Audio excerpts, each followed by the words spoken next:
बिरकातुल मफाती, जो कि शरा है मिशकात की, उसमें ज़रा सुनिए हदीस कौन सी है। उमर फ़ारूक रज़ी अल्लाह तआला अन्हु का दौर था।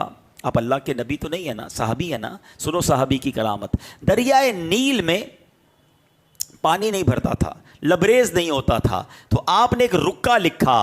असल में वो होता क्या था कि वहाँ एक अजब सी रस्म थी। लोग हर साल एक लड़की को तैयार करते थे, अच्छे कपड़े पहनाते थे और उसको दरियाए नील में डुबो देते थे। वो कहते अगर हर साल एक लड़की की कुर्बानी ना दें तो पानी जारी नहीं होता। हज़रत उमर के पास आए, कहा हुज़ूर इस साल तो आपका यहाँ पर ऑर्डर चलेगा, आपकी हुकूमत आ गई है, रस्म बड़ी पुरानी है, हुज़ूर पूरी करनी पड़ेगी। अल्लाह अकबर। हज़रत उमर ने क्या किया, दरिया के नाम ख़त लिखा।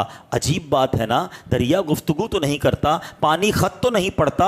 अल्लाह के वली की शान देखो, अल्लाह के नबी के सहाबी की शान देखो। हज़रत उमर ने ख़त लिखा। अब वो रुका क्या लिखा, हज़रत उमर फ़ारूक लिखते हैं, ए दरिया अगर अपनी मर्ज़ी से चलता है तो खुश्क हो जा, हमें कोई परवाह नहीं, और अगर अल्लाह की मर्ज़ी से चलता है तो मैं अल्लाह ताला से दुआ करता हूँ कि वो तुझे जारी फरमा दे। आपका रुका जो है उस दरिया में डाला गया, वो ख़त दरिया में डाला गया, वो दरिया जो है ज़बरदस्त तरीके से जारी हो गया। और वो दिन है, आज का दिन है, वो दरिया कभी सूखा ही नहीं है।